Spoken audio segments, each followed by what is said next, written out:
Hi student, I'm Sukwant. I want to take 1 minute from your precious time in this video. All questions are given for exam practice. You can do your good practice and you can achieve your desired score. Thank you. I will you soon.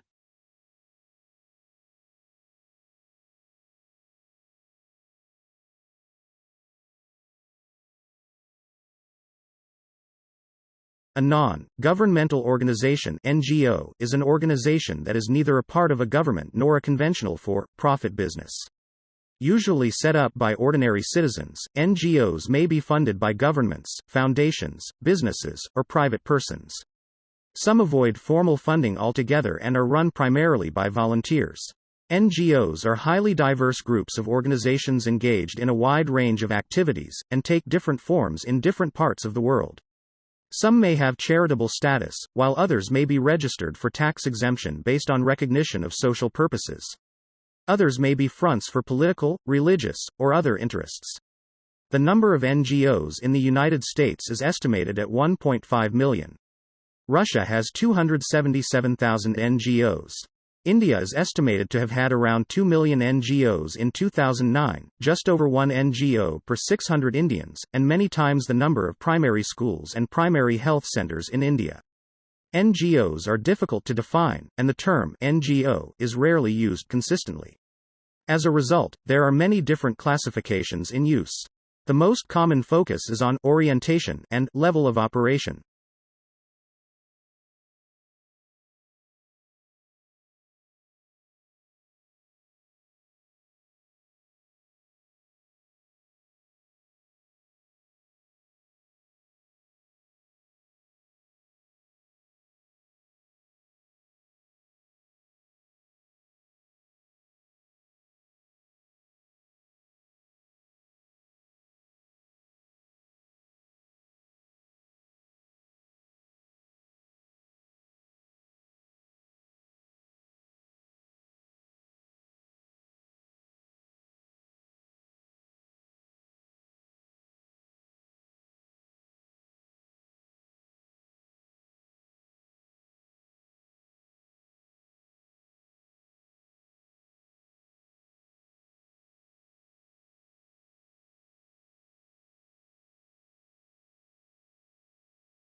Wilson came from a different world.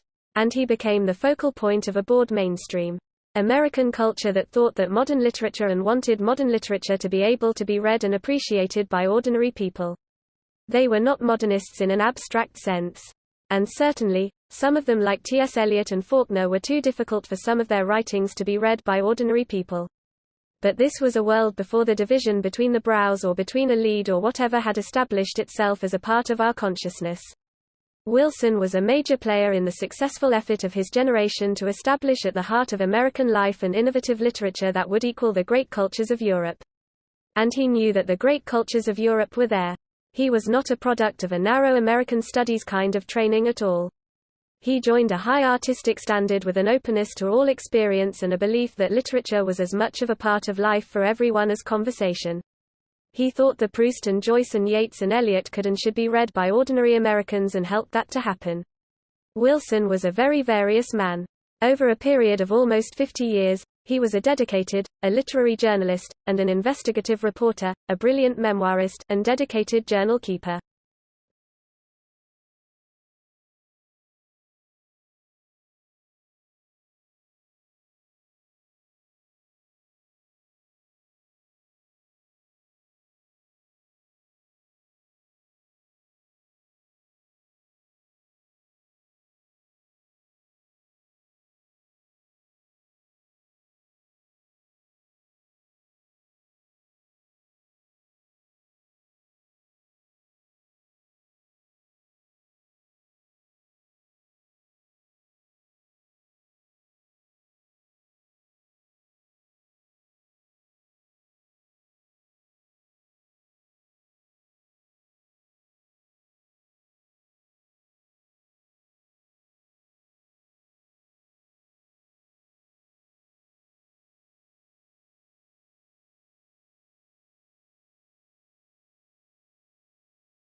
This course provides students with an in-depth understanding of the exciting disciplines of politics and international relations.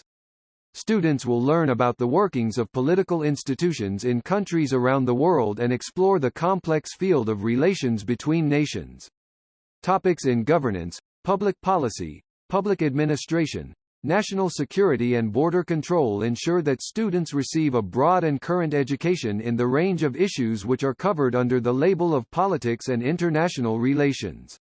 Students will undertake 4 compulsory units and 2 majors, one in politics and international relations and the other in governance and policy. They will also choose an elective major from a wide choice of options including political communication, international studies, international business and national security studies. In addition to acquiring specialist knowledge and competencies in politics and international relations and commerce, students will graduate with a range of generic skills such as critical thinking, enhanced communication abilities, problem solving and strong capacities to work with others. They will also develop ethically based and socially responsible attitudes and behaviors.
Physics became a separate science when early modern Europeans used experimental and quantitative methods to discover what are now considered to be the laws of physics. Major developments in this period include the replacement of the geocentric model of the Solar System with the heliocentric Copernican model, the laws governing the motion of planetary bodies determined by Johannes Kepler between 1609 and 1619, pioneering work on telescopes and observational astronomy by Galileo Galilei in the 16th and 17th centuries, and Isaac Newton's discovery and unification of the laws of motion and universal gravitation that would come to bear his name. Newton also developed calculus, the mathematical study of change, which provided new mathematical methods for solving physical problems. The discovery of new laws in thermodynamics, chemistry, and electromagnetics resulted from greater research efforts during the Industrial Revolution as energy needs increased. The laws comprising classical physics remain very widely used for objects on everyday scales traveling at non-relativistic speeds, since they provide a very close approximation in such situations, and theories such as quantum mechanics and the theory of relativity simplify to their classical equivalents at such scales. However, inaccuracies in classical mechanics for very small objects and very high velocities led to the development of modern physics in the 20th century.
Well, that's what we called reducing government and modifying government. To be more precise, another aspect was called the devolution, reducing and moving governmental power from federal to the state level. And that has a kind of rationale if you hear all over the time, place. For example, it was not a couple of weeks ago in New York Times by John Kong Stanford, who would call that the philosophical issue that divides the Democrats and Republicans. The philosophical issue is that Democrats believe in the big government and big entitlement. The Republicans believe in getting power down closer to the people, to the states because they are kind of popular states, because they're kind of populist types. While it takes maybe 3 seconds thought, to realize that moving power down to the states, in the funding and zones just moving it away from the people for perfectly elementary reason. There's a hidden part of the system for the power system, the United States supposed to know about and think about, and that's private power.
Thank you for watching this video. Will help you a lot, and subscribe our channel Vital PTE Academy to see more education related videos of PTE Academy. I will meet you in next video.